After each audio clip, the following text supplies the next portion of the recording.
on discutait avec quelqu'un qui est plus âgé ou plus jeune que nous.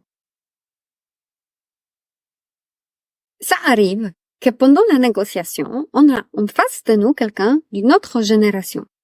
Quelqu'un qui est vraiment à côté de la plaque, disons, parce que il ne parle pas la même langue, il n'utilise pas les mêmes mots, il n'a pas de même vision. Et c'est pas parce que nous sommes différents comme les êtres humains, c'est parce que il y a cette différence d'âge entre nous. Dans cette vidéo, je vais vous donner les caractéristiques des 4 générations qui permettent de voir avec qui on a affaire. Restez avec moi si vous voulez avoir des informations concrètes, les critères à cibler et comment aborder quelqu'un qui n'a pas le même âge que moi pour se comprendre. Je m'appelle Maria, je facilite le cours de négociation pour les individus qui cherchent à obtenir les meilleurs résultats de leur discussion. Dans mon expérience, qui est internationale et dans les domaines d'industries différents, j'ai rencontré souvent des gens qui sont des âges différents et d'histoires, ce qu'ils portent sur les épaules, différents. Ces gens-là me font penser qu'on ne discute pas la même façon avec quelqu'un qui est éduqué à une ISCP Paris Business School et quelqu'un qui vit en Normandie, qui fait un artisan et il fait quelqu'un qui fait le taille de haies, entretien de jardin depuis quand il était un gamin. Ces choses-là pèsent beaucoup parce que c'est une façon de vie et où ils sont, quel moment de vie où ils sont, pèse qui donne des contextes de discussion, de malcompréhension, de disputes potentielles. Aujourd'hui, j'aimerais parler de baby boomers, génération Y, X, Z. Commençons par la génération de baby boomers. Ce sont les gens qui ont été nés environ 1946 jusqu'à 64. Et ces gens-là, ce sont les bébés nés après la Deuxième Guerre mondiale. Donc, les gens qui sont dans les moments de développement économique. Le monde après la Deuxième Guerre mondiale a eu besoin de repousser l'économie pour vivre, pour donner l'espoir aux gens. Donc, ces gens-là, ce sont les forts travailleurs. Pour eux, le travail, c'est une valeur. C'est vraiment, grâce au travail, ils s'identifient. Ils sont quelqu'un parce qu'ils peuvent travailler. Donc, ils ne savent pas faire autrement. Donc, ce travailleur dont je parlais de Normandie, il travaille depuis quand il est gamin parce qu'il était appris comme ça. Il peut survivre uniquement si tous les jours, lundi, samedi, dimanche, il sort s'occuper de ses vaches, il sort s'occuper de ses chevaux. Regardons, baby boomers, c'est la génération qui porte beaucoup sur la relation entre les humains. C'est une époque où on a discuté des choses ensemble parce qu'on a su que tout seul, on ne peut pas survivre. Les gens ont mis beaucoup de valeur sur les relations de long terme. C'est avec mon voisin que je peux co-construire quelque chose. Et j'ai besoin de mon voisin au cas où j'ai un problème avec mon tracteur. Je vous donne ce genre d'exemple vraiment tangible pour que vous voyez que dans l'esprit des gens de cette date-là, de l'année 50-60, relations entre les êtres humains sont primordiales. On ne peut pas les casser comme ça. on va voir qu'avec la génération Z, tout cela, ça va être l'inversé. Parce que la génération Z, donc, les enfants nés à partir de 1997, et l'année 2000, les enfants pensent que on achète tout sur Internet. Il n'y a pas besoin d'avoir un copain voisin parce que je n'ai pas besoin de mon voisin. Si le tracteur il ne marche pas, je vais le remplacer. Si ma voiture plutôt ne marche pas, je vais prendre une autre en leasing. Oh, c'est un garage qui me donne la voiture de remplacement.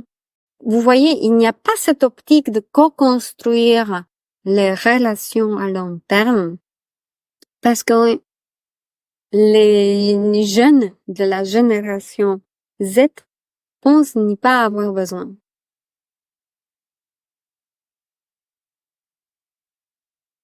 La génération de baby boomers, il y avait ce pic de naissance parce que c'est un pic démographique après la guerre. Maintenant, on peut se permettre d'avoir les enfants et effectivement, il y en avait beaucoup. Et tout cela a produit aussi cette approche de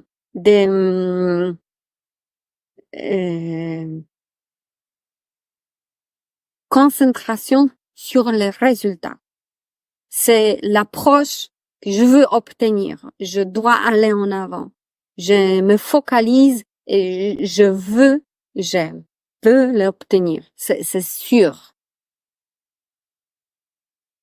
Si on parle maintenant des enfants de baby boomers, donc le gens nés entre l'année 65-80 environ, la génération qui s'appelle cette génération, ce sont des enfants avec la clé autour du cou. Pourquoi? Parce que leurs parents, ce sont les travailleurs. Ce sont les gens qui ne sont plus à la maison. Ils cherchent d'obtenir les résultats. Ils cherchent grandir. Ils cherchent booster l'économie. Donc, les enfants étaient seuls à la maison avec une clé pour s'ouvrir la porte et rentrer et attendre les parents à la maison. Ici, on a un boom de Beatles, des festivals de Woodstock, des enfants fleurs. Ce sont des années aux États-Unis qui parlent d'une grande indépendance, de quelque chose qui nous permet de se libérer parce que on a déjà ce moment dans la vie où on veut profiter. On n'est plus dans l'esprit de la guerre, d'approvisionnement de la guerre, de production des machines pour des armes. On est maintenant l'année fin 60, 70. Et on veut profiter de la vie, d'avoir cette notion que la vie est belle. Et pourquoi c'est important dans les discussions qu'on mène avec des gens de cette époque-là? Parce que dans leur tête, ils peuvent se permettre d'être plus libres. Pour eux, c'est pas une valeur de travail. Pour eux, valeur, c'est la liberté. D'où les divorces, d'où aussi cet esprit que les femmes vont au travail, ont besoin de droits et elles veulent s'émanciper. Si quelqu'un comme ça est en face de vous, il n'y a pas besoin de lui argumenter vous voyez les valeurs que vous allez apporter au travail, ça c'est quelque chose de tangible, je vous en remercie. Pour eux, il faudra parler d'équilibre de la vie perso et pro. C'est le temps que j'ai passé au travail, c'est pour gagner l'argent, pour profiter et faire des balades, faire des excursions, aller en montagne. Pour eux, la chose importante, c'est la valeur de la vie. La génération suivante, la génération Y, ce sont les millénials. On parle des gens qui sont nés entre les années 81 jusqu'à 96 environ. Moi, j'appartiens à cette génération-là, donc je peux vous donner plein d'exemples sur moi-même parce qu'effectivement, j'ai testé les options et des discussions avec des générations différentes. Mon mari, c'est la génération X. Moi, je suis Y et déjà, entre nous, il y a la différence de perception et comme moi, je m'agite, comme moi, je suis beaucoup plus speed, disons, par rapport qu'à lui, qui a cette expérience et aussi il a vu des choses déjà et pour lui, il y a des valeurs que pour moi, finalement, pas encore tout à fait les mêmes que pour lui. Quand moi j'étais née, c'était pas encore l'époque d'Internet, mais quand j'étais petite, c'est venu. Moi, j'ai vu l'Internet venir. Téléphone était déjà à la maison, pas de problème. Depuis que j'étais petite, je me souviens de la téléphone fixe. Je me souviens de la télé de couleur.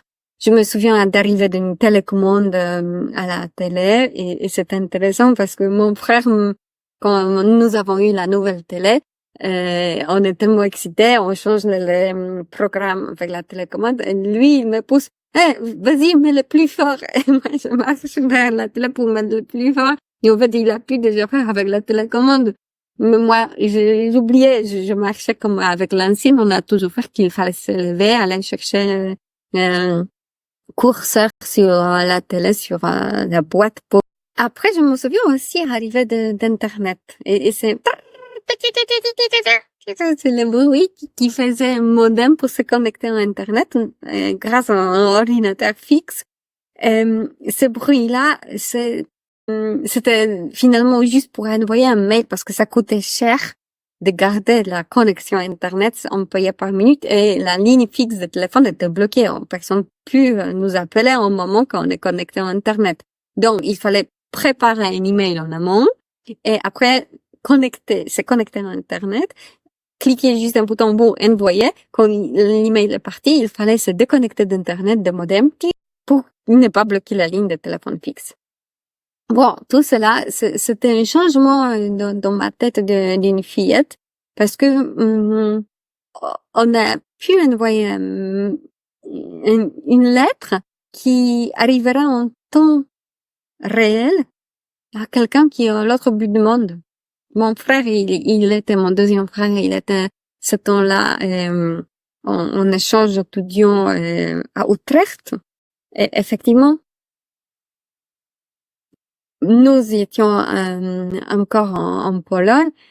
C'était intéressant de pouvoir échanger avec mon frère, avec les longues mails, envoyés et reçus dans le temps réel. Cette histoire, cet exemple-là, c'est pour vous montrer que les valeurs, pour moi, comme la génération, c'est la flexibilité, c'est l'adaptabilité, c'est la vitesse, c'est les options qu'on a. Maintenant, avec l'Internet, moi, je peux tout. Si je veux partir en vacances, ça dépend au niveau de mon budget. Je peux partir tout en vacances. C'est pas que j'ai prévu, les montagnes, c'est mon objectif de vie, je veux toujours en montagne, ça dépend juste où sont les montagnes. Non, moi, je veux faire du ski, ok, en jetant du ski, je veux faire du surf, je peux me commander un coach de surfing et aller surfer. Génération comme moi, grâce à Internet, on a champ de possibles illimité. Champ de possibles qui nous montre que rien est figé. Pour négocier avec quelqu'un comme ça, même si par exemple, si tu parles de travail, si moi je veux pas adhérer aux valeurs de l'entreprise ou à la mission, ou il n'y aura pas assez d'équipe pour travailler avec moi, ou l'équipe sont trop petites, ou mon manager il a une équipe qui est trop grande, moi je serai finalement pas trop en contact avec lui, ou il me demande de se déplacer. Bref, s'il y a quelque chose qui ne me convient pas, moi je vais chercher une autre offre de travail. Parce que je sais qu'il y a d'autres. Je ne suis pas crispée comme les générations précédentes que, par exemple, baby boomers, ils vont tout dire oui, le travail c'est la chose la plus importante de ma vie. Génération Y, c'est la génération qui veut se sentir libre, qui veut se sentir indépendante. Il y a de plus en plus filles de mon âge qui ne veulent plus se marier elles ne veulent plus avoir des enfants. Elles font le choix de rester seules, rester single, parce qu'elles préfèrent être single. C'est plus confortable pour elles. Il y a aussi des hommes qui préfèrent rester single et ne pas se marier. Ça fonctionne dans les deux sens. Maintenant, parlons de la dernière génération Z. Ce sont des enfants, comme je dis tout à l'heure, nés entre 1997 et 2010 environ. Ces enfants-là, ce sont des enfants qui connaissent déjà Internet. Ils ont été nés quand leur maman, ils ont eu des téléphones portables dans la main. Le téléphone portable et faire ce mouvement-là, c'est naturel pour les petits bébés. On parle maintenant de gens qui ont ces changements technologiques acquis. Il n'y a pas de changement technologique. Pour eux, technologie, c'est aujourd'hui.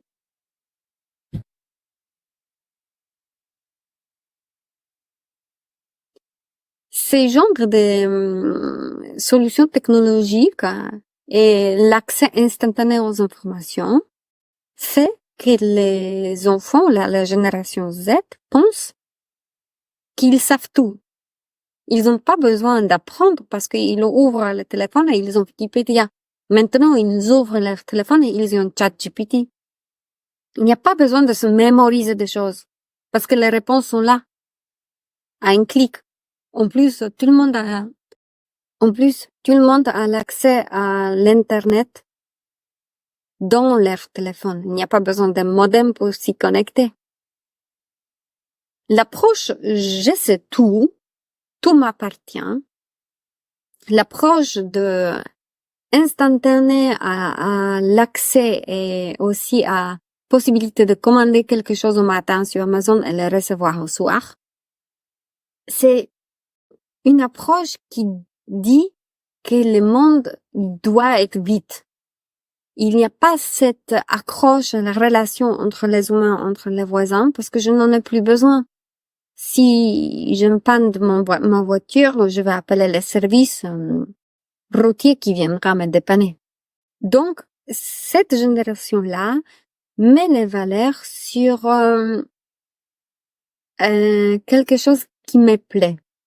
Beaucoup plus sur qu'est-ce que moi je veux, comment moi je veux m'habiller, comment moi je veux me présenter aux autres, parce que je peux tout. Je peux commander une chemise qui a été fabriquée aux États-Unis et elle viendra ici. Ici, il y a quand même un piège. Parce que avec cette richesse et l'abondance et l'accessibilité de tout, on peut s'y perdre. Et il y a quelque chose comme syndrome d'imposteur qui n'a pas eu lieu avant. C'est maintenant qu'on découvre l'existence d'un syndrome d'imposteur. Quelqu'un qui n'a pas droit d'exister, qui n'a pas droit d'obtenir, recevoir, d'être autorisé pour quelque chose. Pourquoi je parle d'imposteur ici? Parce que les générations entre elles ont besoin de soutien mutuel. Elles ont besoin de savoir de communiquer entre eux. Elles ont besoin de la richesse des parents, de grands-parents, parce que c'est grâce à l'expérience de collaboration, d'échange parmi les hommes